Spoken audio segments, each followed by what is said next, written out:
Okay शुरू, ठीक है। ओके जी, सो गुड इवनिंग। पिछली क्लास में हम लोगों ने कंजम्पशन फंक्शन शुरू किया था और मैंने आपको ये बताया था कि हमारी प्रोपेंसिटीज़ टू कंज्यूम क्या है बेसिकली, ठीक है। तो इसमें मैंने सबसे डिस्कस किया था कि ये देखना था हमें कि आप लोगों की फैमिली की क्या कैपेसिटी थी। मैंने डिस्कस किया था आप लोगों से कि कितना कितना कौन कौन कंज्यूम कर रहा है, वो सारा हमने कर लिया था। विद डायग्राम हम लोगों ने करा था और मैंने इसके आपको इम्पोर्टेंट फीचर्स भी बता दिए थे।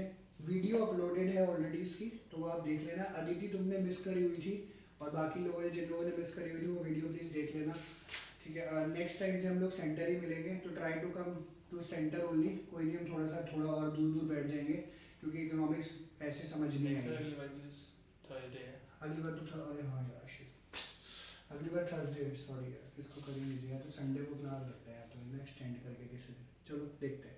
एनीवे, तो इम्पोर्टेंट ऑब्जर्वेशंस। एनवायरनमेंट नहीं करा रहा दीपिका, इसका कब है तुम्हारा वो टेस्ट? कल है, कल?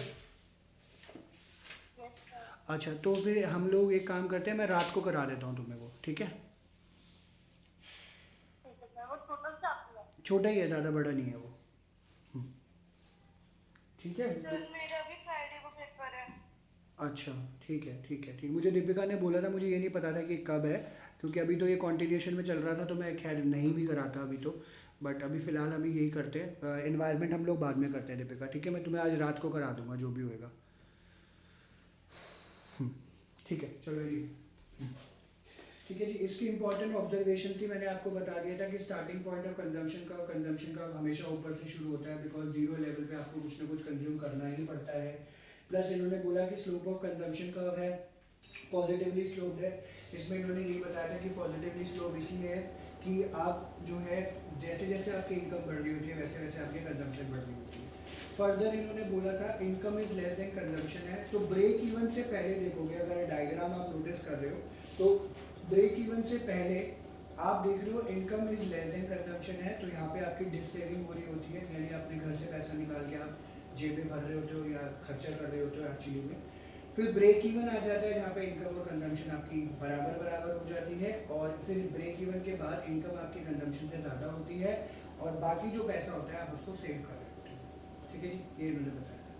तो किंगसियन का ये साइकोलॉजिकल लॉ ऑफ कंजम्पशन है, ये मैंने आपको पहले भी बता दिया था, ये पीछे का मेरा साइकोलॉजिकल कॉन्सेप्ट है। तो ये हम सिंपल सी बात है, खाने वाला देखो सिंपल क्या करता है, 2 रोटी भी खाएगा, खाने वाला 10 भी खाएगा, ठीक है। अगर मेरे को बिठा दो, कोई भूख लग रही होगी तो मुझे भूख लगेगी, तो मैं यूजली हो जाता है मैं 6-7 रोटियाँ खा लूँगा।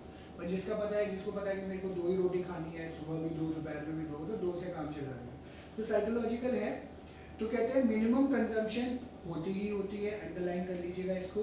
इसको हम लोग ऑटोनॉमस कंजम्पशन बोलते हैं। कहते हैं जीरो लेवल होगा नेशनल इनकम का तो भी जो है आप जो है किसी न किसी तरीके का आप कंजम्पशन करोगे ही करोगे। 7.6 पेज पे दिया हुआ है, ब्लू कलर का बॉक्स है, आप देखोगे तो अगले पेज पे दिया हुआ है 7.6 पे, किंगसियन लॉ ऑफ साइकोलॉजिकल कंजम्पशन, ठीक है। तो इसमें मैंने आपको ऑटोनॉमस कंजम्पशन तो पहले भी बता दिया, तो that level of consumption which happens when your income is zero, ठीक है, तब आप जो है इसको ऑटोनॉमस के नाम से जानते हैं। फिर कहते हैं जैसे जैसे इनकम बढ़ती है कंजम्पशन भी बढ़ती है आप लोगों की, ठीक है। एक सेकंड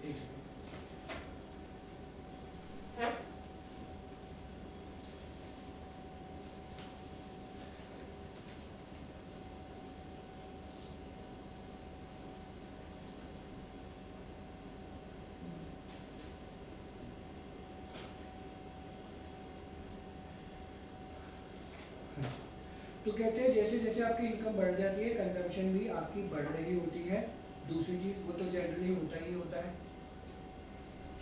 और तीसरी चीज़ income rises at a greater proportion as compare to increase in consumption. तो वही सिंपल सी बात है, देखो कंजम्पशन एट एक सर्टेन अमाउंट तक करते हो, उसके बाद आप स्टेबल हो जाते हो, आपको पैसा बचाना होता है, तो एक हद तक बढ़ेगा प्रोपोर्शनेटली, जो भी पैसा फिर बाद में बचता है फिर आप आगे बढ़ के काम कर रहे हो, ठीक है, उसको सेव कर रहे हो, ओके।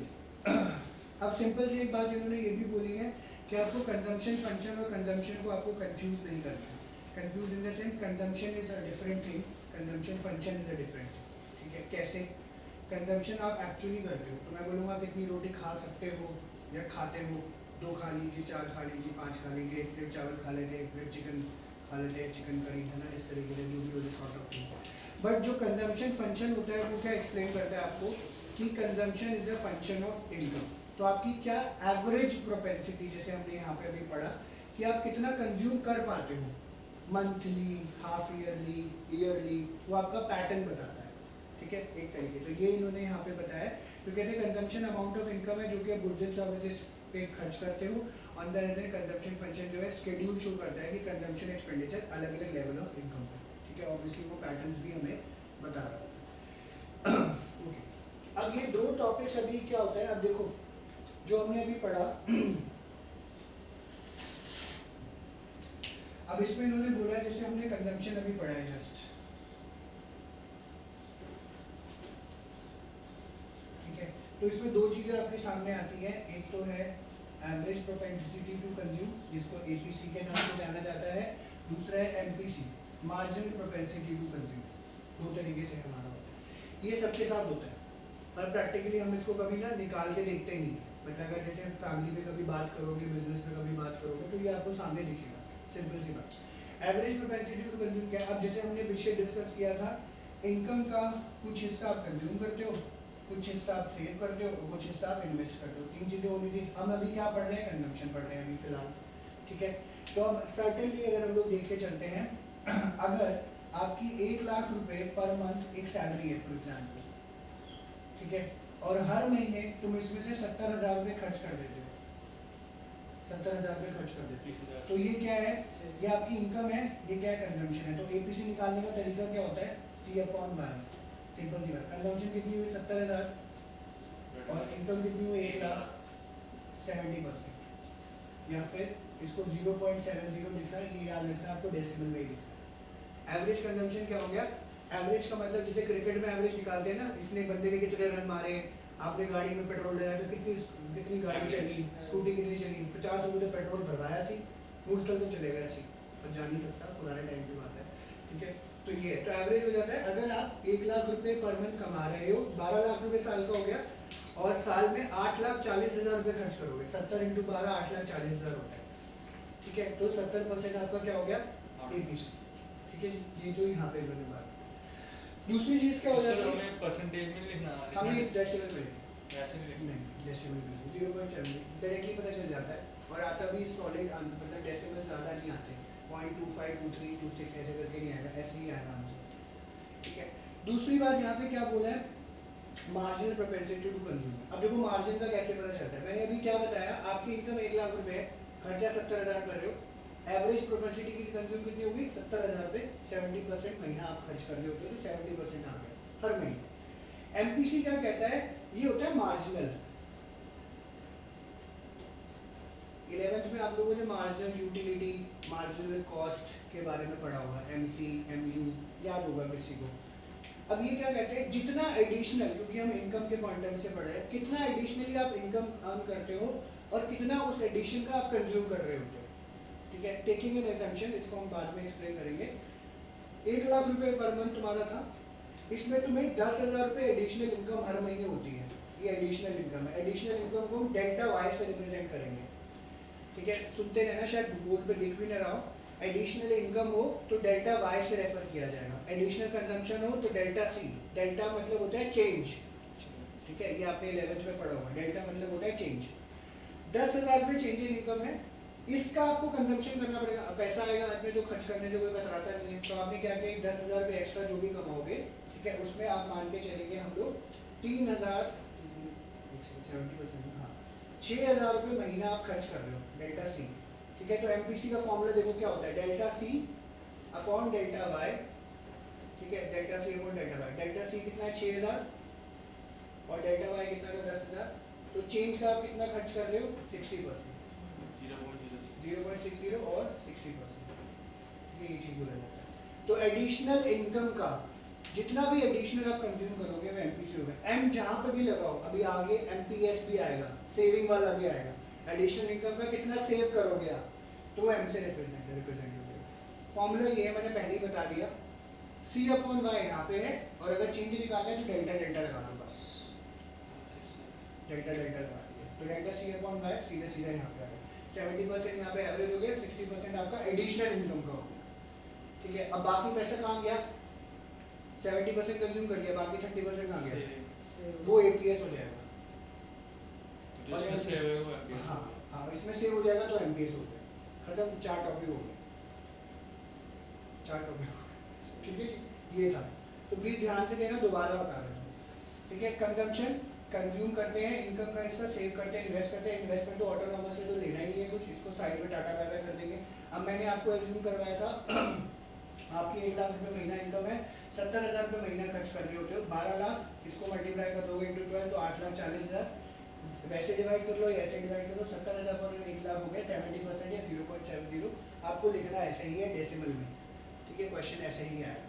अब एमपीसी है, चेंज इन इनकम है, मैंने आपको बोला 1 लाख रुपए के ऊपर आपको 10,000 रुपये महीना एडिशनल इनकम मिल जाती है, मान के चलो इंसेंटिव मिलता है, ठीक है, तो उस 10,000 का आप 6,000 रुपये एक्स्ट्रा खर्च कर रहे होते हो, तो 10,000 6,000 डिवाइडेड बाय 10,000, 60% आप कंज्यूम कर रहे हो एडिशनल इनकम का, that is your delta, delta से निकाल देते हैं।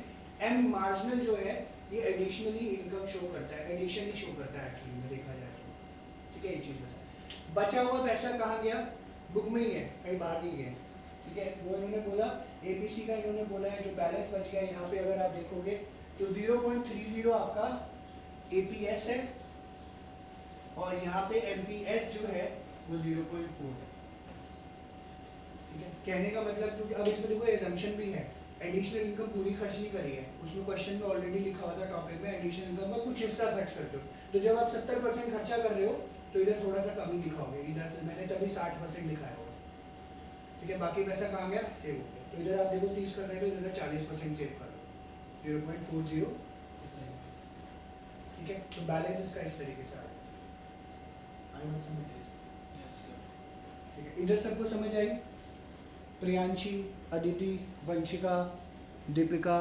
अंकित, ये बात समझ आई आप लोगों को कि नहीं आई, पक्का, वंशिका समझ आई,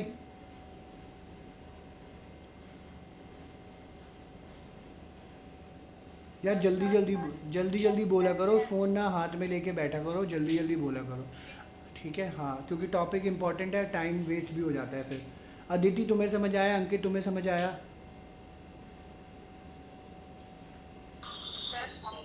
अच्छा ठीक है ठीक है ठीक है, गुरुवंश तुम्हें समझ आ गया, यहाँ पे हो,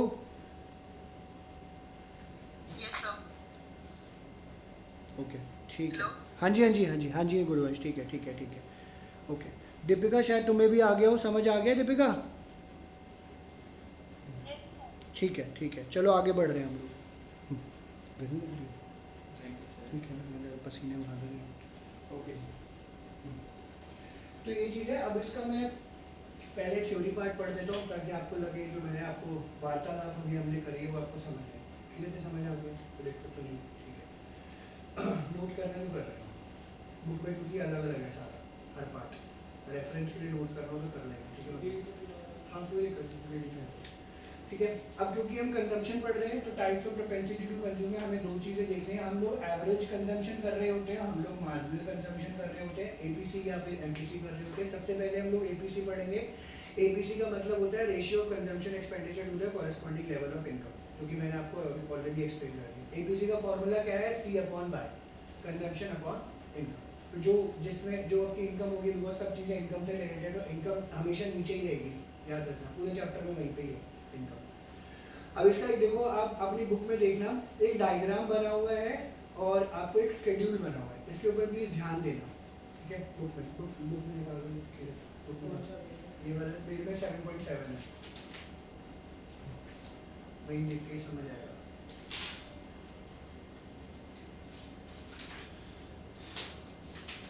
ठीक है जी। अब इसमें आप ध्यान से देखना, जो डायग्राम और शेड्यूल दिया हुआ है, जब पीछे से आ रहा है चला हुआ, जब 0 लेवल ऑफ इनकम है तो 40 रुपये खर्च कर रहे हो क्योंकि सर्वाइवल करना है, 100 रुपये इनकम होगी तो 1 रुपये 20 पैसे खर्च कर रहे हो, तो एपीसी कितना हो गया, 1 रुपये 20 पैसे, तो यानी इसका कहने का मतलब है, ये पहला असम्पशन है, जब आपकी इनकम एक सर्टेन लेवल से बढ़ती है तो ओवर द वन, तो कहते हैं एपीसी मोर देन 1 हो सकता है, एपीसी मोर देन 1 हो सकता है, देख लो 1.20 है, ठीक है, इनकम बराबर बराबर में इनकम कंजम्पशन 1 हो गया, 300 280 देखोगे, 300 रुपये कमा रहे हो, 280 खर्च कर रहे हो, एबीसी गिरना लग गया, 400 पे 360 90% हो गया, 0.90 इस तरीके से। तो आप इसका डायग्राम देखो, सीधा सीधा बना हुआ है, कंजम्पशन फंक्शन का, इनकम नीचे है, कंजम्पशन लेफ्ट साइड पे है, और उसको डिवाइड करके आपका आराम से निकल जाता है। ठीक है, ये तो आपको दोनों बनाना ही पड़ेगा। ठीक है, पहले पे 0, पहले पे नील हो जाएगा, दूसरे पे आपका +1 हो जाएगा, फिर 1 होएगा, फिर डिक्लाइन होना शुरू होएगा। तो सिंपल सी बात है, शुरू में एपीसी ज़्यादा हो सकता है, फिर बराबर बराबर हो जाएगा, फिर डिक्लाइन होना शुरू हो जाएगा। ये असम्पशन है एक तरीके की। ठीक है, ये आपको याद करना। अब ध्यान से इंपॉर्टेंट पॉइंट्स के बारे में समझना, जो इंपॉर्टेंट पॉइंट्स इन्होंने यहाँ पे बता रखे हैं। सबसे पहली बात, एपीसी मोर देन 1 हो सकता है।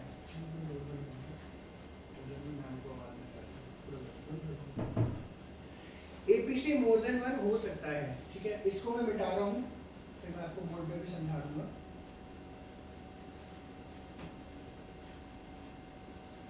मोर देन 1 से तब होगा जब इनकम से ज़्यादा हाँ जी, खर्च होगा, इनकम से ज़्यादा कंजम्पशन होगी, बिल्कुल ठीक। ठीक है, तो ये कहते हैं एपीसी, सबसे पहली बात, APC can be greater than 1। ठीक है, एपीसी जो है ग्रेटर देन 1 हो सकता है, इज मोर देन 1 हो सकता है, दोनों चीज़ें लिख सकते हो। कब होएगा?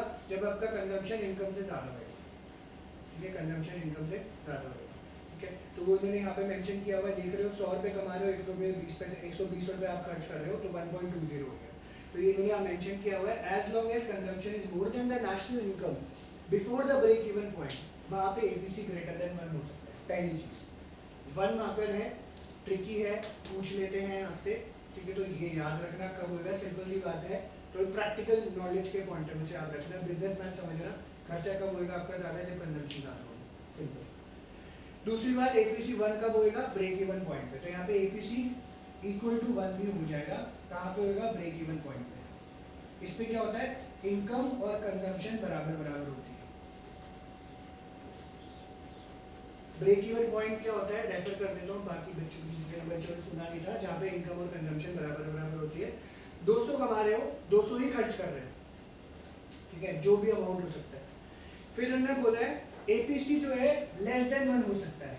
तीसरी बात, एपीसी जो है लेस देन 1 हो सकता है। ये कब होगा? अब यहाँ पे क्या थी आपकी, जो इस पॉइंट पे क्या था, इस पॉइंट पे आपकी इनकम जो थी वो लेस देन थी कंजम्पशन। ठीक है, अब यहाँ पे क्या होगा, आपकी इनकम जो है ग्रेटर देन कंजम्पशन हो जाएगी। ठीक है, ग्रेटर देन कंजम्पशन हो जाएगी, ये वाली ग्रेटर देन कंजम्पशन। जब इनकम आपकी ज़्यादा होगी, कंजम्पशन कम होगी, तो एपीसी ऑटोमेटिकली कम हो जाएगा। ये आप स्केड्यूल में भी देख सकते हो। 1 के बाद नीचे देख रहे हो, 300 रुपये कमा रहे हो, 280 खर्च कर रहे हो, तो गिर गया, एपीसी गिर गया। फिर 400 कमा रहे हो, 360 खर्च कर रहे हो, तो 90 हो गया। ठीक है जी। और ये क्या कहते हैं, चौथी बात ये क्या कह रहे हैं, APC falls with increase in income. अब देखो 500 कमाओगे और ज़्यादा सेव करोगे और थोड़ा कम खर्च करोगे, 600 कमाओगे थोड़ा कम हो जाएगा, फिर 700, फिर 800, तो प्रपोर्शन कम हो जाता है, क्योंकि कंजम्पशन एक पॉइंट पे आके आपकी फिक्स हो जाती है और उसके बाद का पैसा आप क्या कर रहे होते हो, सेव कर रहे हो। ठीक है, ये चीज़ हो जाती है। एंड इम्पॉर्टेंटली, ठीक है, कहते हैं एपीसी कभी भी 0 नहीं होगा। एबीसी कभी भी 0 नहीं होगा। क्यों नहीं होगा? क्यों? एवरेज प्रोपेंसिटी टू कंज्यूम 0 क्यों नहीं होगी? वो बचेगा ही हाँ, बेचेगा भी, पर बिजनेस मैन के पॉइंट ऑफ व्यू से क्या होगा, कंजम्पशन 0 हो सकती है, तो एबीसी 0 होएगी। तो एडी छोटी का जोड़ लगा लो, खाना आपको खाना ही है, सर्वाइवल आपको करना ही है। एपीसी कैन नेवर बी 0, ये बोर्ड में बहुत बार आया हुआ है, एक मार्कर में पूछते थे, बच्चे कंफ्यूज हो जाते हैं। एपीसी कैन नेवर बी 0, और ये ऊपर वाला पॉइंट है, एपीसी ग्रेटर देन 1 कब होता है। ठीक है, तो ये याद रखना, एपीसी जिंदगी में कभी नहीं होगी 0। क्यों नहीं होगा? क्योंकि अब क्या कहता है, APC can be 0 only when consumption become 0, और कंजम्पशन 0 नहीं हो सकती कहीं पे भी। Even at 0 level of national income there is an autonomous consumption, क्योंकि हम लोग बीच में बात कर रहे हैं ऑटोनॉमस कंजम्पशन। तो आपके पास पुराना पैसा है, कुछ है, तो आपने वहाँ से निकाल के सेविंग, मैंने आपको पिछली क्लास में बताया भी था कि कोरोना काल चल रहा, तो आप जब अपनी जेब से निकाल के पैसा खर्च कर रहे हो, तो ये इन्होंने यहाँ पे बताया। तो एपीसी कैन नेवर बी 0, ये इन्होंने बताया। तो ये 4 पॉइंट्स है इसके, 1 2 वैसे 5 है, 3 और 4। ठीक है, तो एपीसी ग्रेटर देन 1 है, दोबारा बता रहे, तो एपीसी ग्रेटर देन 1 कब हो सकता है? जब आपका इनकम जो है लेस देन कंजम्पशन है। ठीक है, यानी कंजम्पशन आपकी ज़्यादा है, इनकम आपकी कम है। इसको मैं थोड़ा सा सिंप्लीफाई और कर देता हूँ ताकि कंफ्यूजन ना हो। इनकम आपकी कम है, कंजम्पशन आपकी ज़्यादा है, एरोज बना के, तो ग्रेटर ग्रेटर फिर कंफ्यूज हो जाएंगे। एपीसी इक्वल टू 1 कब होगा? ब्रेक इवन पे। ब्रेक इवन क्या होता है? जब इनकम और कंजम्पशन बराबर बराबर होते हैं। 500 रुपये कमाए, 500 रुपये की दिहाड़ी, 500 खर्च कर दिए, दारू चिकन विकन मुर्गा मुर्गा खा लिया, ठीक है जी, निपटा दिया हमने। फिर कहते हैं एपीसी लेस देन 1 हो सकता है। इसको थोड़ा सा और सिंप्लीफाई कर देता हूँ। लेस देन 1 कब होगा? जब आपकी इनकम ज़्यादा होगी, कंजम्पशन आपकी कम हो जाएगी, ठीक है जी। और APC can never B zero. दारू का पैटर्न चलता रहेगा, दारू पीनी है, जीरो लेवल पे पुराने पैसे निकाल के पीनी है बस, तो APC can never B. Basically consumption के पॉइंट ऑफ व्यू से, ठीक है जी, समझ आए कि यस सर। और ये सारे पॉइंट्स इंपॉर्टेंट है, कुछ भी बोर्ड में कहीं से भी बीच में से पूछ लेते हैं तो याद रखिएगा। इधर वाले बच्चे सारे क्लियर है आप लोगों को? किसी को कुछ पूछना है यहाँ से? जिसको नहीं समझ आया वो अनम्यूट करके पूछ ले, वरना फिर आगे चलेंगे। जिसको नहीं आया समझ वही पूछे सर।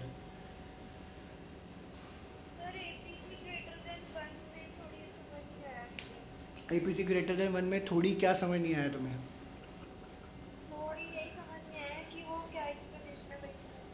अच्छा, एपीसी ग्रेटर देन 1 ना प्रियांशी बुक में जो लिखा हुआ है वो आप पढ़ लेना एक बार। बेसिक लेवल पे देखो ये क्या कह रहा है एपीसी ग्रेटर देन ना, कि सिंपल सी बात है, जैसे अभी हमने निकाला कायदे से। देखो एपीसी का फॉर्मूला क्या होता है प्रियांशी? C/Y होता है, ठीक है।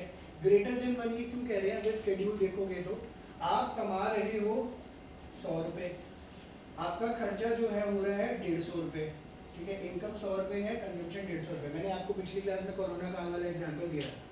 अब कमाई तो 100 रुपये हो रही है, जैसे मैंने बताया मेरे को आ रहे 20,000 रुपये महीने है, खर्चा तो 40,000 रुपये का है ना, खर्चा तो 200% ऊपर का खर्चा है। कहाँ से आएंगे? पुराने पैसे पड़े हुए थे, तो ग्रेटर देन 1 नहीं हो गया? तो ग्रेटर देन 1 हो गया। कैसे हो गया? अब इसको फॉर्मूला में लगाओ, कंजम्पशन 150 रुपये की है, इनकम 100 रुपये की, एक काट दो 1.5 बच गया। तो आप 100 रुपये कमा रहे हो, 1.5 गुना उसका खर्च कर रहे हो, तो एपीसी ग्रेटर देन 1 हो जाता है। और उसका डेसिमल क्या होगा? 0.15। हाँ, उसका डेसिमल 1.5 होगा, 10 है ना नीचे, ठीक है। छोटा ऊपर होगा और नीचे बड़ा होगा तो डेसिमल आएगा, ठीक है। तो ये क्योंकि बड़ा है नहीं, तो ये इन्होंने यहाँ पे बात की। प्रियांशी अब समझ आई? Yes sir.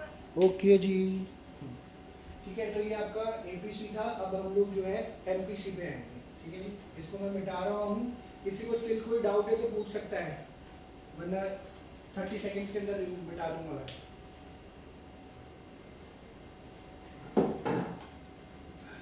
ओके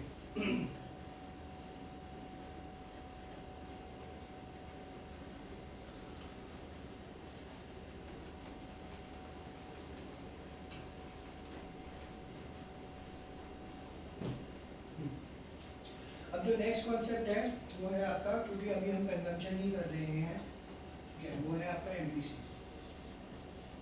इसको हम लोग बोलते हैं मार्जिन प्रोपेंसिटी टू कंज्यूम। इसका फॉर्मूला होता है delta C upon delta Y, ठीक है। जहाँ मार्जिन लगाओ आँख बंद करके डेल्टा लगा देना, क्योंकि मार्जिन का मतलब एडिशन या चेंज हो जाता है, इस पॉइंट ऑफ व्यू से लिखा जाता है। अब जैसे अभी हमने पीछे पढ़ा एपीसी के बारे में, तो मार्जिन में हमने यही पढ़ा था कि एडिशनल इनकम के पॉइंट ऑफ व्यू से पढ़ा था। मैं दोबारा आपके लिए एग्जांपल लिख देता हूँ, एक बार याद रहेगा, जिसमें मैंने बताया था कि आपकी चेंज इन इनकम कितनी है? 10,000 रुपये पर मंथ, ठीक है।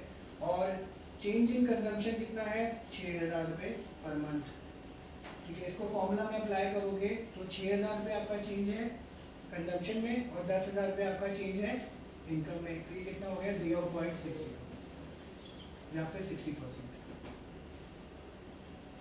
ठीक है। ये चेंज के पॉइंट ऑफ व्यू से देखा जाता है, तो ये बताया।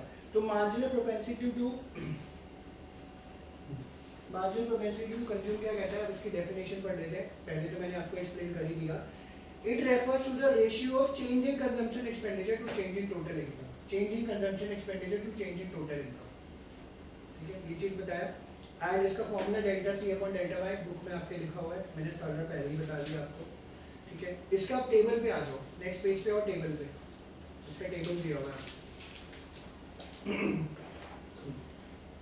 तो एमपीसी ध्यान से देखो, वही शेड्यूल इन्होंने कैरी फॉरवर्ड किया हुआ है। इनकम 0, खर्चा 40, चेंज इन कंजम्पशन और चेंज इन इनकम पहले लेवल पे तो नहीं हुआ। 100 रुपये इनकम थी, 120 रुपये कंजम्पशन थी। अब चेंज इन कंजम्पशन इन्होंने देखो क्या लिखा हुआ है, चेंज इन कंजम्पशन 80 रुपए का हो गया, 40 से 120 का चेंज, 40 से 120 पे कितना का चेंज आया, 80 का, ठीक है, क्योंकि पहले 40 रुपए खर्च कर रहे थे, फिर 120 खर्च कर रहे हो, 80 का चेंज आ गया। इनकम में कितना चेंज आया, 0 से 100 हो गई, 100 divided by delta C upon delta Y, 0.80 upon 100, 0.80, ये ऐसे निकलेगा, ठीक है। तो ऊपर से नीचे माइनस कर दो, क्योंकि चेंज ऐसे ही निकलता है, डेल्टा आपको निकालना है तो ऊपर से नीचे वाले को कर दो, या नीचे से ऊपर वाले को, चेंज आपको पता चल जाए। दोबारा सुन लो, ये 11th में आप लोगों ने जो डिमांड का चैप्टर था उसमें करा हुआ है आपने, ये delta Q upon delta P into P upon Q वाला जो था, ठीक है। इनकम आपकी चेंज हुई 0 से 100 हो गई चेंज इन इनकम आपको, क्योंकि शेड्यूल में बना के लिखना ही पड़ता है आपको। और कंजम्पशन में चेंज कितना है, 40 से 120, 80 का, तो 0.80। दूसरा लेवल देखो, जब 200 पे 200 है, इनकम में चेंज कितना आया, 100 रुपये, कंसिस्टेंट है। और कंजम्पशन में कितना चेंज आया, 120 से 200 हो गई, 80। एमपीसी कितना हो गया फिर, 0.80। फिर तीसरे लेवल पे देखो, 200 से 300 हुआ, इनकम में चेंज 100 रुपये, ठीक है। और कंजम्पशन में 200 से 280, 80, तो 0.80। फिर हमने बोला 300 के बाद 400 हुआ, 100 का चेंज, 400 पे अब 280 से कंजम्पशन बढ़ी 360, 80 का चेंज, तो 0.80। तो एमपीसी यहाँ पे देख रहे हो कंसिस्टेंट है, एमपीसी में कोई बदलाव नहीं आ रहा है। यूजली एजम्पशन यही कह रही होती है आपकी कि एमपीसी आपका इसी तरीके का चल रहा होता है, और जब एमपीसी ऐसा है तो एमपीएस आपका स्टेबल आएगा, कितना, बैलेंस 0.20, 0.20, 0.20, 0.20। एक चीज़ निकल जाएगी, दूसरी आराम से निकल जाएगी। आई बात समझ, क्लियर है ये बताया। डायग्राम नीचे दिया हुआ है इन्होंने, कर्व बना के, यूजली डायग्राम्स कभी आते हैं, स्केड्यूल पे आपको ज़्यादा ध्यान देना है, क्योंकि इसके न्यूमेरिकल आ जाते हैं, तो आपको थोड़ा सा उसके ऊपर ध्यान देना है, वरना चेंज आप इस तरीके से निकाल के रख सकते हो, क्योंकि इनकम एक्स एक्सिस पे इनकम है, वाई एक्सिस पे कंजम्पशन है, ठीक है। इसको मैं आगे लेके चल रहा हूँ, इसके पॉइंट्स हैं। अब जैसे एपीसी के इंपॉर्टेंट पॉइंट्स थे, इसके भी इंपॉर्टेंट पॉइंट्स है। सबसे पहला पॉइंट कहते हैं एमपीसी की वैल्यू जो है 0 से लेकर 1 के बीच में लाई करेंगे, 0 to 1 के बीच में लाई करेंगे। एमपीसी जो है वो 0 और 1 के बीच में लाई करेंगे। एग्जैक्टली 0 नहीं होएगा, एग्जैक्टली 1 नहीं होएगा, बहुत कम चांसेस होते हैं। पूरा 0 नहीं होएगा, पूरा 1 नहीं होएगा, ठीक है, ध्यान रखना इस बात का। तो एमपीसी लाइज बिटवीन, अब देख रहे हो जो अभी हमने क्वेश्चन ऊपर पढ़ा है 0.80 लिखा हुआ है, क्लियर है। अब ये क्या होता है, कहने का मतलब क्या है, मार्जिन का मतलब क्या है, एडिशनल इनकम। एडिशनल इनकम का आप एडिशनल कंजम्पशन करोगे, मैंने अभी ऊपर आपको समझाया, 10,000 रुपये पर मंथ एक्स्ट्रा मिल रहा था, 6,000 रुपये पर मंथ एक्स्ट्रा खर्च कर रहे थे। सारे का सारा पैसा खर्च नहीं कर दोगे, सारे का सारा पैसा आप जो है सेव नहीं कर लोगे, ठीक है, कुछ ना कुछ तो किसी तरीके से चलेगा। ये क्या कहते हैं, we know incremental income is either spent on consumption or saved for the future use. If the entire additional income is saved, ठीक है, अगर आपने जैसे 10,000 का 10,000 पूरे का पूरा सेव कर लिया, ठीक है, सेविंग कर ली 10,000 रुपए की, ठीक है, तो कंजम्पशन यहाँ पे क्या, एमपीसी यहाँ पे इन्होंने क्या बोला है, डेल्टा एस जो है, सॉरी एक सेकेंड, एंटायर मैंने दूसरे वाला बोल दिया, हाँ, entire additional income is save, मैंने दूसरे वाला पॉइंट पहले बोल दिया, कोई बात नहीं। तो डेल्टा सी क्या हो जाएगा, यहाँ पे 0 हो जाएगा।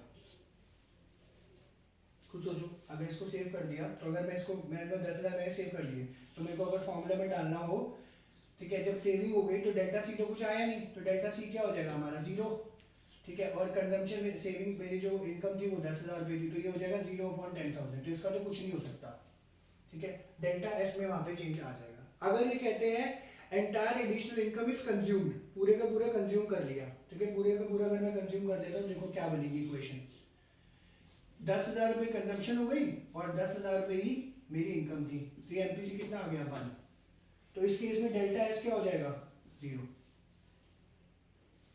चेंज इन सेविंग 0 हो गया ना, क्योंकि मैंने वो सेव ही नहीं किया, तो वो इन्होंने यहाँ पे बात बोली है। तो नॉर्मल सिचुएशन में ये होता नहीं है, 0 और 1 के बीच में ही, इसलिए बोलते हैं एमपीसी हमेशा से लाया जाएगा। नॉर्मल सिचुएशन में नहीं होता डे टू डे लाइफ में, ठीक है, या तो आप पूरा कंज्यूम नहीं कर पाते हो और पूरा सेव भी नहीं कर पाते हो, ठीक है, ये चीज़ यहाँ पे देखने को मिली, समझ आई ये बात, ठीक है। तो it will lie between 0 to 1। ऐसे कभी सिचुएशन आती है, वैसे पूछते नहीं है, तो आपको एक्सप्लेनेशन यही वाली लिखनी है, थ्योरेटिकल इंपॉर्टेंट है, ठीक है। दूसरी बात कहते हैं एमपीसी जो है गरीब कंट्री की या गरीब लोगों की ज़्यादा है एज कम्पेयर टू रिच। क्यों होता है ऐसा, निशान क्यों होगा, एमपीसी गरीब लोगों की ज़्यादा होगी as compare to rich. Marginal propensity to consume, imagine करो तुम गरीब हो और तुम्हारी दिहाड़ी 500 रुपये की है, एक दिन दूसरे दिन तुम्हें 1000 रुपये मिल गए, तो तुम उसमें से कंज्यूम ज़्यादा करोगे कि कम? ज़्यादा करोगे। क्यों करोगे? क्योंकि तुम्हारे नीड्स एंड डिजायर ज़्यादा है। इकोनॉमिक्स है, साइकोलॉजिकल कंजम्पशन है। तो कहने का मतलब सिंपल सी बात है कि अगर किसी की भी इनकम बहुत कम है, एमपीसी गरीब कंट्रीज़ की या गरीब लोगों की ज़्यादा होती है, बिकॉज उनके नीड्स एंड डिजायर्स बहुत ज़्यादा होते हैं। एडिशनल इनकम जो भी होगी उनकी, वो पूरी तरीके से कंज्यूम कर लेते हैं, ठीक है। तो इसलिए हमने बोला MPC of poor is more then that of rich, क्योंकि रिच के पास तो पैसा होगा, एक किसी के पास 10 लाख रुपए पड़े हैं, 1 करोड़ रुपए पड़ा है, वो थोड़ा सा खर्च करेगा ना। और जिसके पास बिल्कुल भी नहीं आ रहे हैं, उसको पहुंचना 10 लाख तक है, वो ज़्यादा से ज़्यादा कोशिश करेगा कि मैं ये भी कर लूँ, मैं वो भी कर लूँ। So that means that it happens because poor people spend a greater percentage of the increased income on consumption as most of their basic needs remains unsatisfied. Basic needs remain unsatisfied. ठीक है, ये चीज़ करेंगे।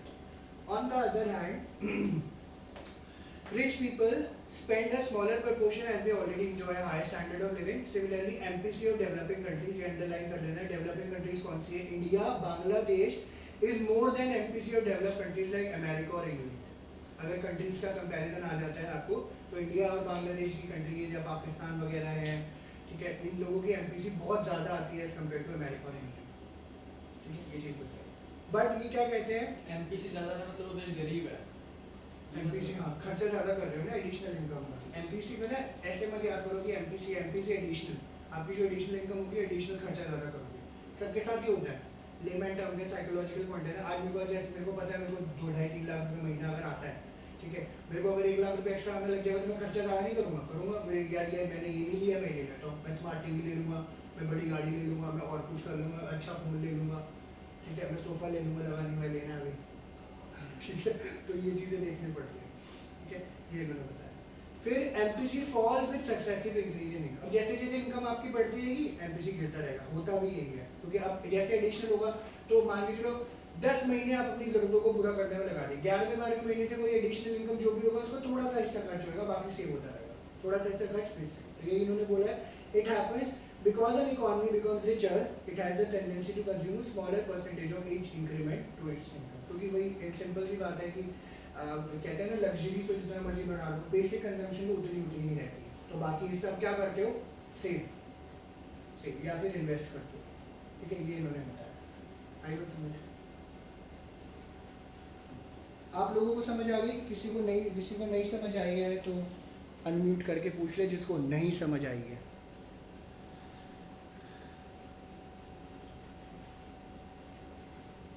किसी को नई बात समझ आई है तो अनम्यूट करके पूछ सकते हैं मेरे से आप, वरना मैं आगे बढ़ता हूँ। ओके, चलो मैं आगे बढ़ता हूँ फिर। Okay, cool. हाँ जी, तो ये हमारी एक कहानी ख़त्म हो गई एपीसी और एमपीसी की। आप इसमें देख लो, आपके बुक में एक डिफरेंस बिटवीन दिया हुआ है, इसको मार्क कर लीजिएगा। 3-4 मार्कर में कभी कभी आ जाते हैं आपको, तो आपको याद करना पड़ेगा। वैसे अगर टॉपिक क्लियर हो जाता है तो आप आराम से ऐसे भी लिख सकते हो, कोई दिक्कत वाली बात नहीं है, ठीक है जी। तो ये आपका पूरा एपीसी और एमपीसी है। एपीसी आपका average propensity to consume, MPC आपका marginal propensity to consume. Average आपको ये बताता था कि साल में जो भी इनकम आप अर्न करते हो उसका कितना पैसा आप खर्च कर देते हो, तो एवरेज पता चल जाता है। और एमपीसी आपको ये बताता था कि कितना एडिशनल इनकम का एडिशनल खर्चा करते हो, ठीक है। और इसका फॉर्मूला हमने देख लिया, याद रखना फॉर्मूला आपका मेन है। APC is C upon Y, MPC is delta C upon delta Y, because M क्या शो करता है? एडिशन आपको डेल्टा से रेफर करना होता है, ठीक है, चेंज ये बोला जाता है। ओके,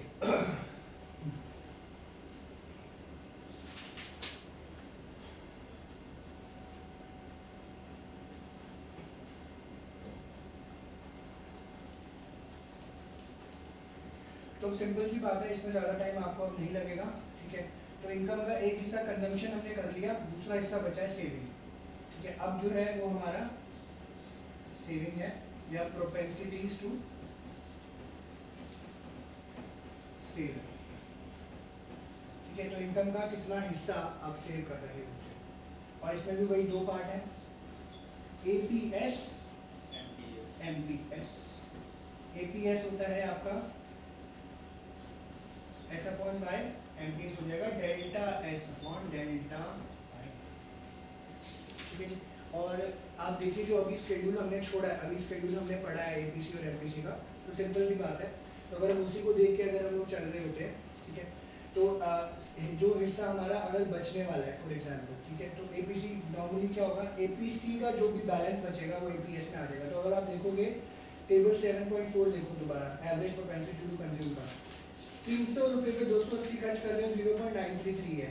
तो यहाँ पे क्या हो जाएगा, एपीएस हो जाएगा 0.167 और दूसरे वाले में 400 पे 360 पे एपीएस हो जाएगा 0.10 और एमपीसी हमारा क्या आएगा, सारा कांस्टेंट था 0.8 0.8 0.8, सारा एमपीसी एस हो जाएगा 0.20 0.20 0.20 0.20 सारे लेवल पे, ठीक है। ऊपर वाले लेवल का भी होएगा, वो मैंने अभी कैलकुलेट नहीं किया, मैंने डायरेक्ट वाला समझा दिया ताकि एक बार क्लियर हो जाए, ठीक है। और इसको अगर मैं जैसे हम लोग जो मैंने एग्जाम्पल लिया था, तो आप अगर देखोगे मैंने बताया था आप 70% खर्च कर रहे थे तो 30% एपीएस हो गया, ठीक है।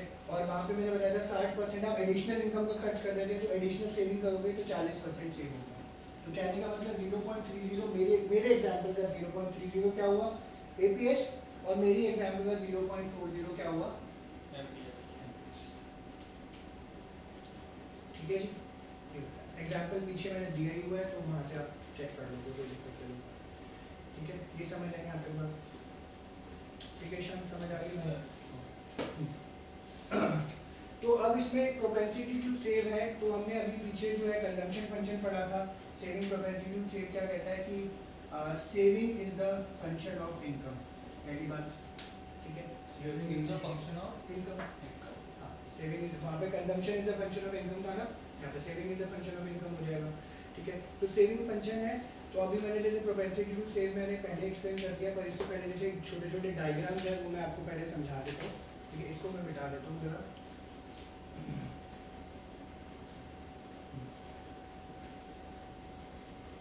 ठीक है। तो सेविंग फंक्शन की हम लोग बात कर लेते हैं।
तो अभी डायग्राम देख रहे हो, पहले मैं यहाँ पे एक्सप्लेन कर देता हूँ, पहले मैं इसका थ्योरेटिकल पार्ट पढ़ देता हूँ। सेविंग फंक्शन है, इनकम और सेविंग का रिलेशनशिप दिखा रहा है, आप यहाँ पे डायग्राम देख रहे हो, तो स्केड्यूल देख रहे हो, स्केड्यूल में सेविंग स्केड्यूल ध्यान से देखो।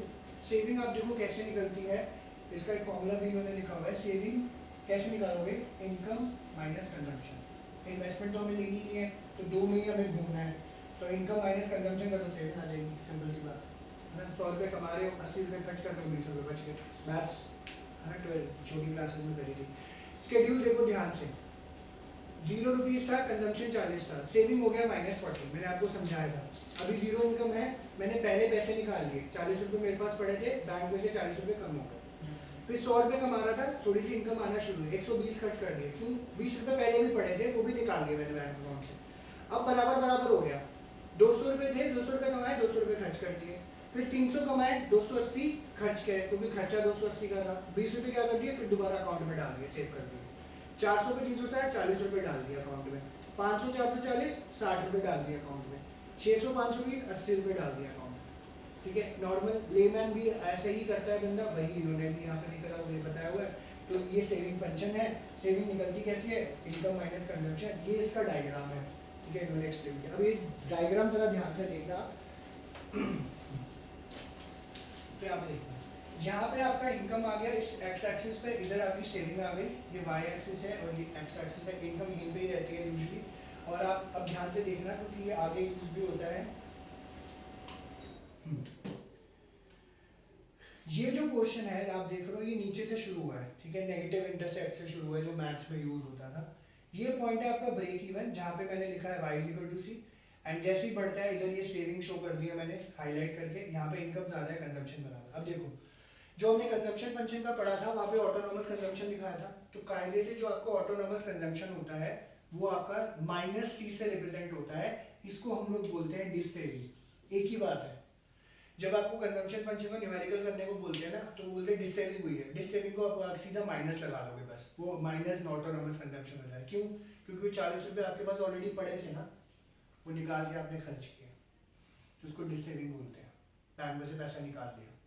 दूसरा, जैसे आप बढ़ रहे हो तो यहाँ पे पैसा आपका अपनी जेब से, तो यहाँ पे जो अभी हमने वो देखा, तो यहाँ -60 हो गया था ना, -40 प्लस -20, यहाँ पे आए 200, 200 बराबर हो गए, फिर धीरे धीरे बढ़ता रहा, सेविंग हो गई। इसको बोलते हैं ब्रेक इवन, क्योंकि इनकम कंजम्पशन बराबर हो गई। यहाँ पे क्या था, इनकम कम थी, कंजम्पशन बहुत ज्यादा थी, इधर बराबर। अब इसका जैसे सेविंग हो रही है, इनकम ज्यादा हो गई, कंजम्पशन कम हो गई, ठीक है। ये अब ये आपको सेविंग फंक्शन का ये डायग्राम है, और इसका कंबाइन करके भी आपको बनाने को आ जाता है, आगे क्वेश्चन आता है, ऐसे ही बनता है, ये बड़ा सिंपल सा है, इस तरीके से देख के चलो। ऑटोनोमस कंजम्पशन या फिर डिससेविंग एक ही बात है, ठीक है, जीरो लेवल पे ही होता है। तो उसको नेगेटिव से इसलिए शो कर दिया क्योंकि आप पैसा अपना निकाल रहे हो, इसलिए वो नेगेटिव इंटरसेप्ट से शुरू हो जाता है, ये इन्होंने बताई। ठीक है, समझ आई शायद? इधर आप लोगों को समझ आई ये बात? किसी को नहीं समझ आई है तो अनम्यूट करके पूछ ले प्लीज़। किसी को भी स्लाइटली बिल कुछ भी समझ नहीं आया तो प्लीज़ अनम्यूट करके पूछ लेना यहाँ पे।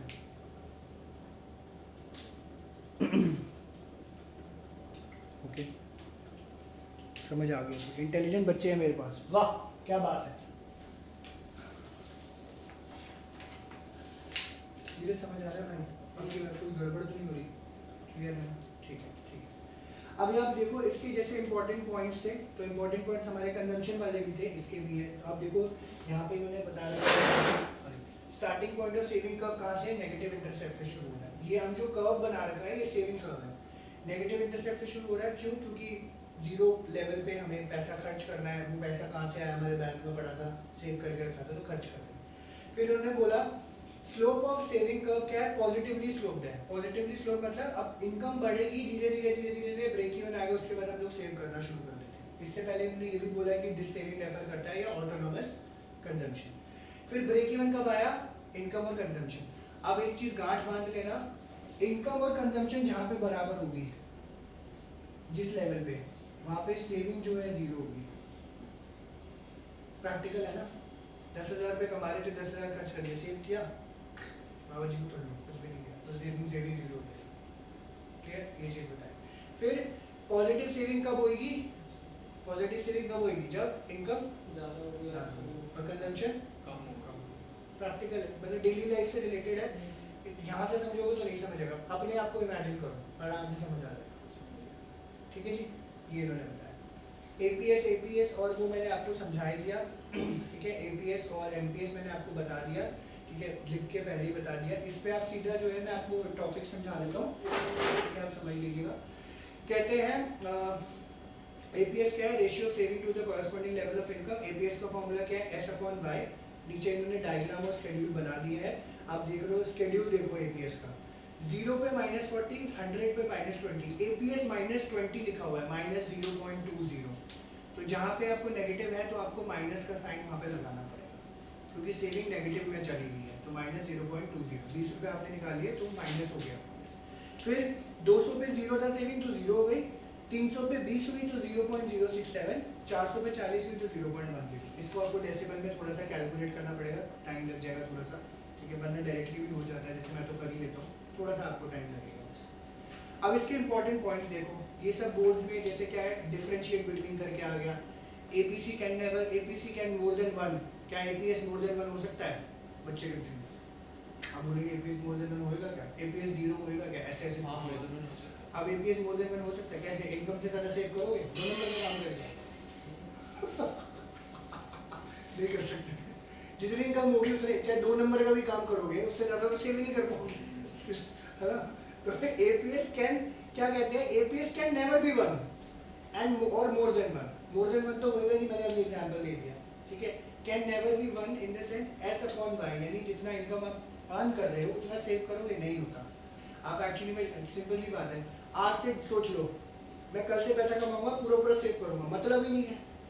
अभी कल फोन आ जाएगा दोस्त का, चलो भाई पार्टी में चलते थे, सैलरी आई है तो खर्चा हो गया। तो as saving can never be equal to और मोर देन नेशनल इनकम, तो ये पॉसिबल नहीं है। ठीक है जी, प्लीज ध्यान रखिएगा। एपीएस जीरो हो सकता है, एपीएस जीरो हो सकता है। क्यों हो सकता है? जब इनकम ही नहीं होगी तो सेविंग ही नहीं होगी, जब इनकम नहीं होगी तो सेविंग ही होगी। एपीएस का फॉर्मूला सेविंग अपॉन इनकम है, याद रखना, इसलिए एपीएस जीरो नहीं हो सकता। APS is equal to zero is saving a zero at the income level of 200 crore. This is known as break even point. APS can be zero. जैसे जितना मैंने कमाया उतना ही खर्च दिया तो भी तो एपीएस जीरो होगा। जितना खर्च किया तो जितना कमाया खर्च कर दिया तो बंद हो जाएगा ना, 10,000 अपॉन 10,000। ठीक है जी। फिर एपीएस कैन बी नेगेटिव और लेस देन 1। एपीएस नेगेटिव भी हो सकता है, माइनस वाला अभी मैं पढ़ लिया, बैंक अकाउंट से पैसा निकाल दिया, और लेस देन 1 एक ही बात है, लेस देन 1 जाएगा तो नेगेटिव हो जाएगा।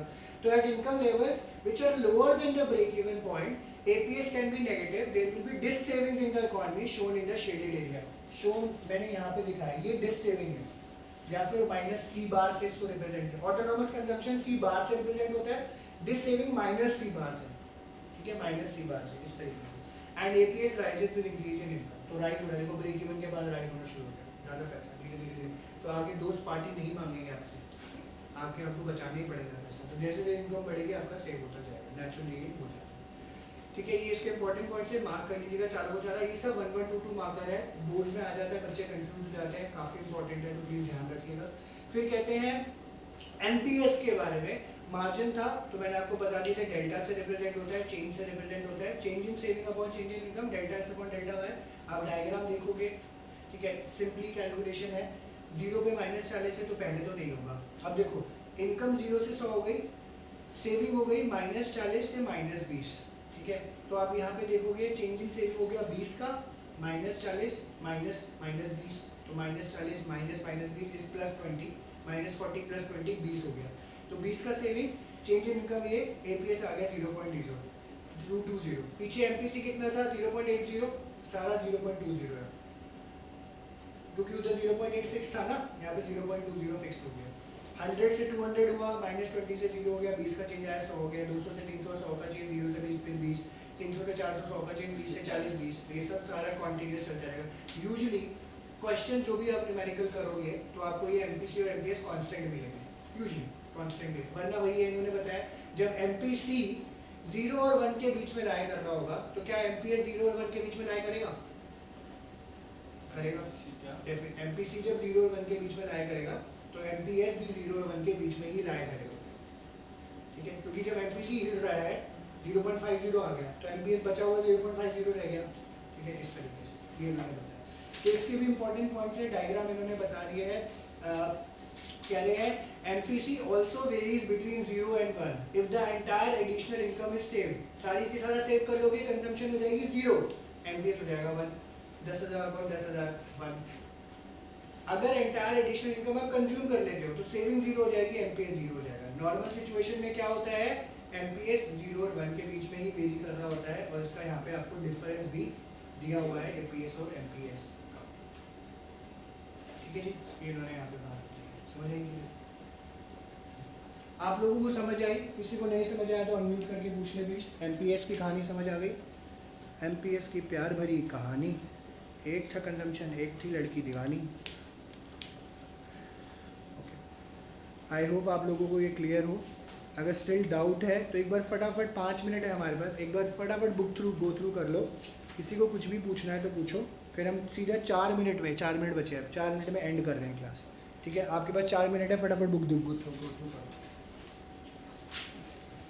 जितना भी पढ़ाया है फटाफट गो थ्रू करो, फिर आगे बढ़ो।